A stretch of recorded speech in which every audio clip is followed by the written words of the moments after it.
Hello friends, स्वागत है आप सभी का जीके केंद्र में। आज की इस वीडियो में हम लोग ज्योग्राफी के पेज नंबर 202 से 217 तक के जो भी इम्पोर्टेंट क्वेश्चंस बनते हैं उनको इस वीडियो के माध्यम से डिस्कस करेंगे। तो चलिए शुरू करें। क्वेश्चन नंबर 1, भारत का कौन सा राज्य कोयला उत्पादन में अग्रणी है? Answer D, Chhattisgarh. राजस्थान कच्चा तेल के उत्पादन में अग्रणी राज्य है। प्राकृतिक गैस के उत्पादन में अग्रणी राज्य असम है और उड़ीसा लौह अयस्क के उत्पादन में इसका प्रथम स्थान है। क्वेश्चन नंबर 2, भारत की पहली औद्योगिक नीति की घोषणा कब हुई? Answer A, 1948। 1991 को सरकार ने औद्योगिक क्षेत्र में उदारीकरण की नीति की घोषणा की। 1874 ईस्वी को भारत का पहला इस्पात कारखाना पश्चिम बंगाल के कुल्टी में स्थापित किया गया और 1907 में जमशेदजी टाटा ने Tata iron and steel company TISCO की स्थापना की, जिससे भारत में बड़े पैमाने पर इस्पात का उत्पादन शुरू हुआ।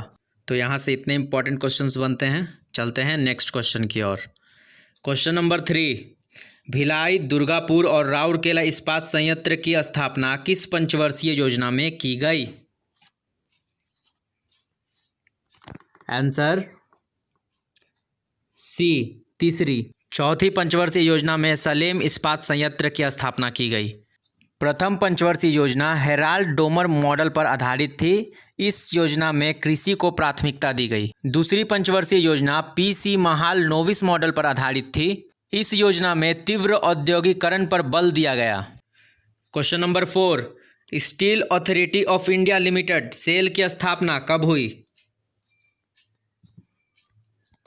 Answer B, 1974। Bharat Heavy Electricals Limited भेल की स्थापना 1964 ईस्वी को हुई और GAIL Gas Authority of India की स्थापना 1984 को हुई। क्वेश्चन नंबर 5, भारत में सार्वजनिक क्षेत्र का पहला एल्यूमिनियम संयंत्र कहाँ स्थापित किया गया? यह 1965 ईस्वी को छत्तीसगढ़ के कोरबा में स्थापित किया गया था।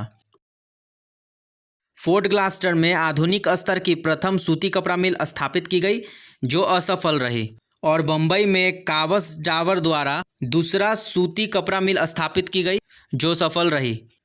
क्वेश्चन नंबर 6, किस शहर को पूर्व का बोस्टन कहा जाता है? आंसर सी, अहमदाबाद। कानपुर को उत्तर भारत का मैनचेस्टर कहते हैं, कोयम्बटूर को दक्षिण भारत का मैनचेस्टर और मुंबई को भारत की सूती वस्त्र की राजधानी कहा जाता है। क्वेश्चन नंबर 7, भारत का सार्वजनिक क्षेत्र का प्रथम उर्वरक कारखाना कहाँ लगाया गया था?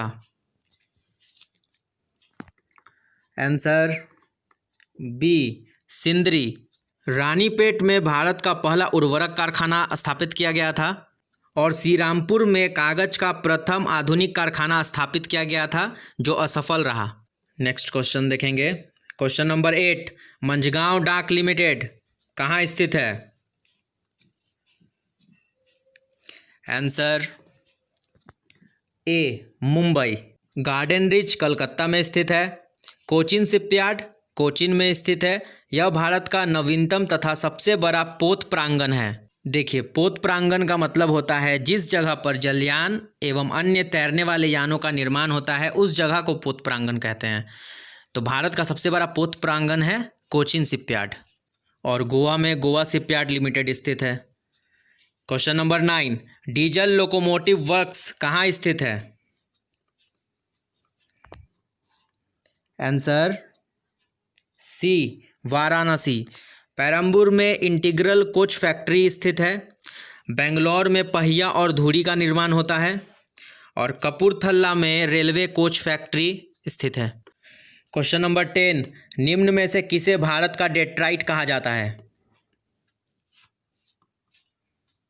Answer A, पीथमपुरा। बेंगलोर को भारत का सिलिकन घाटी कहते हैं, उत्तर प्रदेश को शक्कर का कटोरा और जमशेदपुर को भारत का पिट्सबर्ग कहा जाता है। क्वेश्चन नंबर 11, भारत के किस उद्योग में सर्वाधिक संख्या में महिला कार्यरत हैं? आंसर बी, चाय उद्योग। क्वेश्चन नंबर 12, भारत का सबसे छोटा राजमार्ग कौन है? Answer B NH-47A। यह विलिंगटन द्वीप और केरल के बीच स्थित है। इसकी लंबाई 6 किलोमीटर है। NH-1 दिल्ली से अमृतसर के बीच स्थित है। NH-6 कोलकाता से हजीरा और NH-44 श्रीनगर से कन्याकुमारी तक है। NH-44 भारत का सबसे बड़ा राष्ट्रीय राजमार्ग है। यह भारत के 11 राज्यों से होकर गुजरता है। इसकी लंबाई 3745 किलोमीटर है। क्वेश्चन नंबर 13, स्वर्णिम चतुर्भुज योजना का संबंध किससे है? आंसर सी, राष्ट्रीय राजमार्ग परियोजना। स्वर्णिम चतुर्भुज योजना की शुरुआत अटल बिहारी वाजपेयी द्वारा 2001 में की गई थी। यह परियोजना राष्ट्रीय राजमार्ग विकास परियोजना का प्रथम चरण है। इस मार्ग पर 4 बड़े महानगर दिल्ली, मुंबई, चेन्नई और कोलकाता स्थित है। इसकी कुल लंबाई 5846 किलोमीटर है। क्वेश्चन नंबर 14, दक्षिण मध्य रेलवे का मुख्यालय कहाँ स्थित है? Answer A, Secunderabad. जबलपुर यह पश्चिम मध्य रेलवे का मुख्यालय है।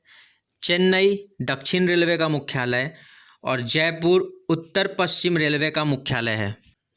क्वेश्चन नंबर 15, देश की पहली रेलगाड़ी जिसे ISO 9001 प्रमाण पत्र मिला है?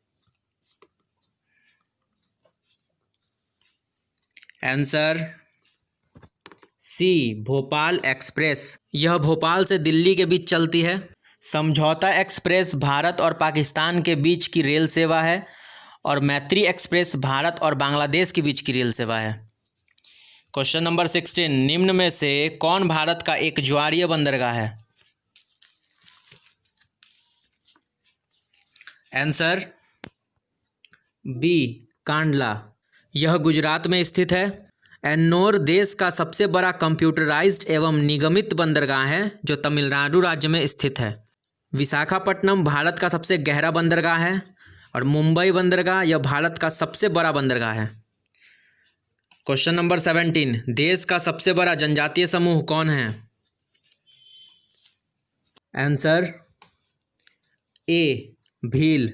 चेंचू जनजाति का संबंध आंध्र प्रदेश से है। टोडा जनजाति तमिलनाडु और डाफला जनजाति अरुणाचल प्रदेश में पाई जाती है। क्वेश्चन नंबर 18, कुकी जनजाति किस राज्य से संबंधित है?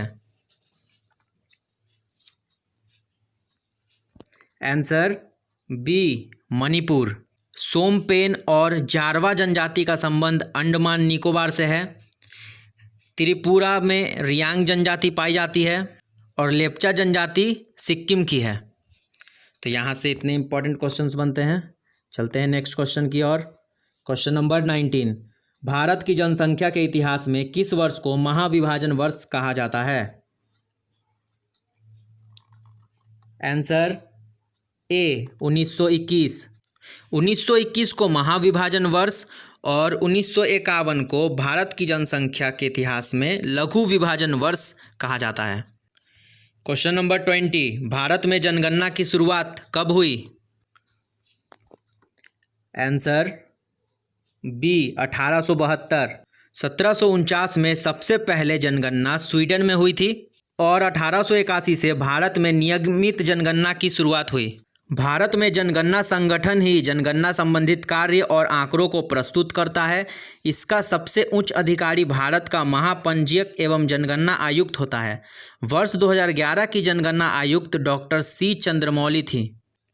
क्वेश्चन नंबर 21, 2011 की जनगणना भारतीय इतिहास की कौन सी जनगणना थी? आंसर सी, 15वीं। देखिए यहाँ एक और तरीके से क्वेश्चंस बनते हैं कि 2011 की जनगणना स्वतंत्रता प्राप्ति के बाद की कौन सी जनगणना थी, तब उसका आंसर होगा 7वीं। तो आज का वीडियो यहीं एंड होता है और इसके साथ ही आज हमारा ज्योग्राफी भी कंप्लीट हो चुका है। तो कल से हम लोग सिविक्स स्टार्ट करेंगे। यदि अब तक आपने इस चैनल को सब्सक्राइब नहीं किया है तो चैनल को सब्सक्राइब कीजिए, वीडियोस को लाइक कीजिए ताकि मेरी हर वीडियोस की नोटिफिकेशन आप तक समय पे पहुंचती ही रहे। तो मिलते हैं कल नई वीडियोस के साथ, तब तक के लिए गुड बाय।